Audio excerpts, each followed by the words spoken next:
You know, the talk over the past year, though, really has been the protesters and the concern over whether they would show up and what they had to say about Senate Bill 1070. That's where ABC 15's Tim Vetcher picks up the rest of the story. Tim? Well, Katie, the protest you mentioned is definitely underway. It's going on just up the street from IM. You can't really see it from our vantage point. I was just up there. I can tell you there's about 100 protesters or so. There's a man in that group who's a former Major League Baseball executive with the San Diego Padres.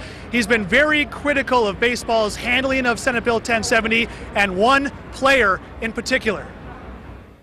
I wish Adrian would do the right thing. Enrique Morones claims to know both Adrian Gonzalez and his family. Today, Morones participated in a press conference where he lambasted the Red Sox first baseman for agreeing to play in the All-Star game in Arizona. Adrian needs to speak out, because when Adrian gets to the pearly gates, I assure you, St. Peter is not going to ask him what his batting average was.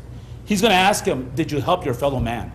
Last year, as a member of the San Diego Padres, Gonzalez spoke out against Senate Bill 1070 and threatened to boycott the All-Star game. But clearly, he had a change of heart. Gonzalez took part in the Home Run Derby and will start at first base for the American League in the game itself. Adrian Gonzalez has a tremendous opportunity to be Jackie Robinson-like.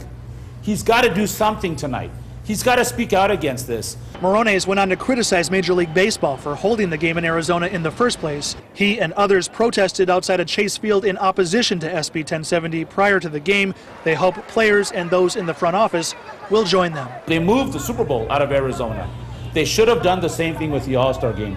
The All-Star game could be in any National League city this year, but they decided to have it here. We're going to remember that.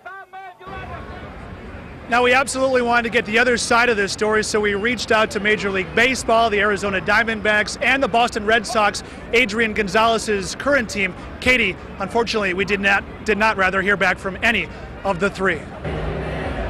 All right, thank you, Tim. Reporting from just downstairs from where we are.